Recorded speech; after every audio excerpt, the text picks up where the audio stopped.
Okay, in this video I'm going to be solving a couple of radical equations for you. So let's go ahead and get started with this first one.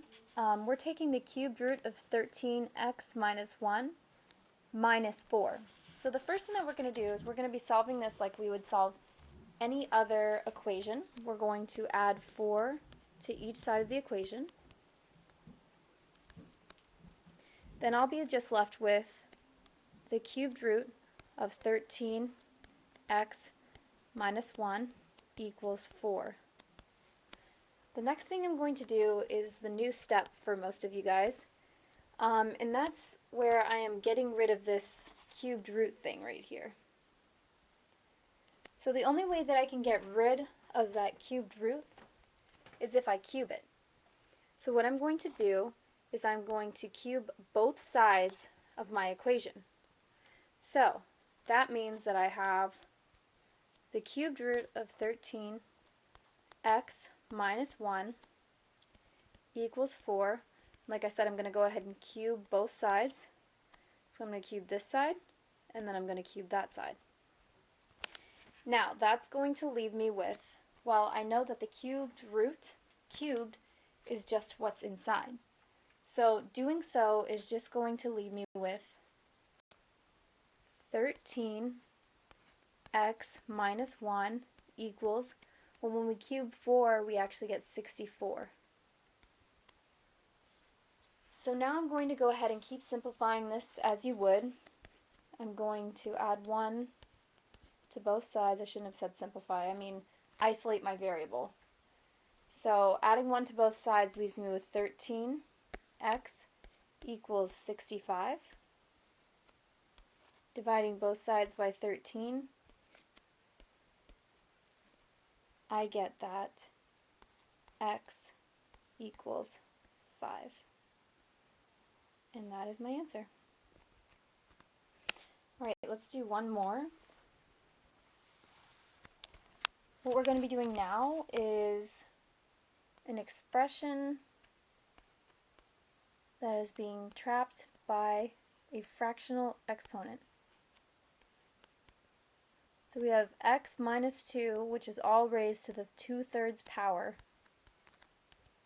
minus 4 equals 5. So this right here, this x minus 2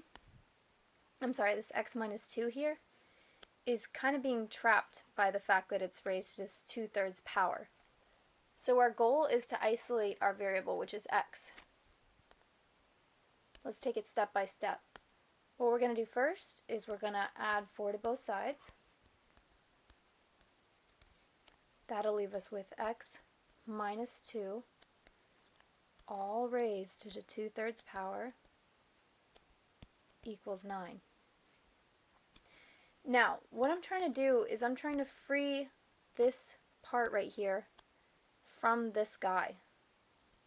And the only way to do that is if, instead of being raised to the 2/3 power, this part right here is actually being raised to the 1st power. How do we do that? Well, we learned in class that the way to raise it to the 1st power is to raise the entire thing here to the power of this reciprocal. So what I mean by that is I'm going to go ahead and say x minus 2, all raised to the 2/3 power, equals 9. But in order to get rid of that 2/3 power, I'm going to go ahead and I'm going to go and raise this expression to the reciprocal of the fraction that it was originally raised to. So since it's originally raised to the 2/3, I'm going to raise the entire thing to the 3/2. What I do on the left side, I got to do on the right side. So that then will leave me with, well, I know that 2/3 times 3/2 equals 1.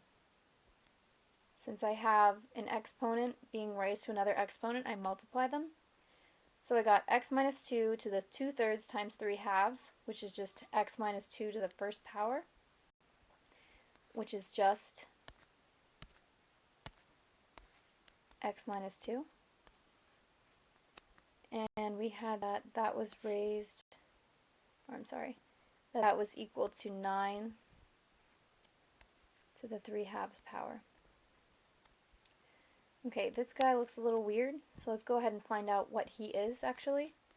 So we have x minus 2. I'm going to go ahead and rewrite 9 to the 3/2 as the square root of 9 all raised to the 3rd power. Because we know that the guy in the denominator goes in the ditch, and the guy in the ditch goes in the denominator when going back and forth between their two forms. So in this case, I put this guy in the ditch, and I raise the whole expression to this guy. So that leaves me with x minus 2 equals, well, the square root of 9 is 3 cubed. And we know that 3 cubed is the same thing as 27, so that leaves us with x minus 2 equals 27. Adding 2 to both sides, we have x equals 29. And that is our answer.